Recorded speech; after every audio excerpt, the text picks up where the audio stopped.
చైత్రమాసంలో వచ్చేటువంటి మొట్టమొదటి పౌర్ణమి అండి. అది బుధ పౌర్ణమి.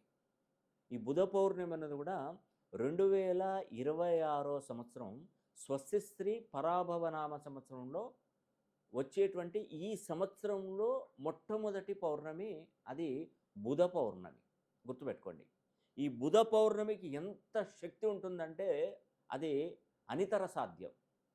ఒక విధంగా చెప్పాలంటే ఒక అద్భుతమైనటువంటి ప్రయోజనాలే కలుగుతాయి. ఈ సంవత్సరానికి, ఈ పరాభవనామ సంవత్సరానికి అధిపతి గురువు. అంటే ఒక విధంగా చెప్పాలంటే నవనాయకులలో ఫలితాలను కనుక మనం చూసినట్టయితే గురువు రాజుగా వ్యవహరిస్తున్నాడు.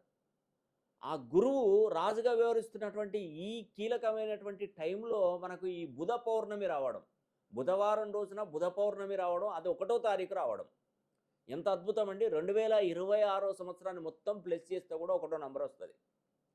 అది బుధవారం. అంటే ఒక విధంగా చెప్పాలంటే ఇది చాలా చాలా శ్రేష్టమైనటువంటి పౌర్ణమి అండి. అంటే మనకు ఒక అద్భుతమైనటువంటి పాజిటివ్ ఎనర్జీని స్వీకరించేటువంటి పౌర్ణమి. వీలైతే మీరు ఈ యొక్క బుధ పౌర్ణమి రోజు చక్కగా మీకు దగ్గరలో ఉన్నటువంటి శివాలయంకు వెళ్ళండి. ఆ శివాలయంకు వెళ్ళి మారేడు పత్రాలు, బిల్వదళములు సుమారుగా ఒక 11 బిల్వపత్రాలు తీసుకొని వాటి మీద ఓం నమః శివాయ అని చెప్పేసి మూలమంత్రాన్ని పెన్నుతో కానీ లేదంటే వేరే ఏదైనా గంధం కుంకుమ వాటితో కానీ రాసి పసుపు గంధం కుంకుమ బొట్లు పెట్టండి. పెట్టేసి ఈ పౌర్ణమి రోజుల ప్రత్యేకించి శివునికి అర్చన కానీ అభిషేకం కానీ జరిపించండి. అదేవిధంగా ఈ యొక్క బుధ పౌర్ణమి నుండి నేను చెప్తున్నటువంటి 4 రాశులకు మహర్దశ పట్టిందండి. ఒకటి మేషరాశి వారికి, వృశ్చిక రాశి వారికి. ఈ సంవత్సరంలో సూర్య భగవానుడు మేషరాశిలోకి వస్తున్నాడు. ఈ నెలలో, ఈ ఏప్రిల్ మాసంలో, ఏప్రిల్ 14వ తారీఖు 15వ తారీఖున మేషరాశిలోకి అడుగు పెడుతున్నాడు.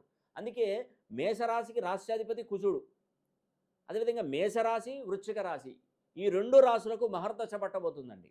రెండోది మీనరాశి, ధనుస్సు రాశి. మీనరాశి వారికి, ధనుసు రాశికి రాశ్యాధిపతి గురువు. ఆ గురువు 2026 పరాభవనామ సంవత్సరంలో రాజుగా వ్యవహరిస్తున్నాడు. మేషరాశి, వృశ్చిక రాశి, ధనుస్సు రాశి, మీనరాశి ఈ 4 రాశులకు ఈ పౌర్ణమి శుభవేళ, ఈ శుభ తిథి నుండి మీరు అదృష్టవంతులు కాబోతున్నారు. దీర్ఘకాలికంగా ఉన్నటువంటి మొండి బకాయిలు మీకు చేతికి అందుతాయండి. వ్యాపారంలో ఎన్నో సంవత్సరాలు నష్టాలలో ఉన్నటువంటి వారికి మీకు నష్టాన్ని అధిగమించి లాభాల్లోకి అడుగుపెట్టబోతున్నారు. వ్యాపారాభివృద్ధి అనేది కూడా చాలా అద్భుతంగా జరగబోతుంది. మీకు దీర్ఘకాలికంగా ఉన్నటువంటి రుణ సమస్యలు తీరుతాయి. నేను ఒకటే మిమ్మల్ని కోరుకోండి, ఈ సంవత్సరం నుండి ఈ 4 రాశులకు మహర్దశే. మీ పేరులో ఉన్నటువంటి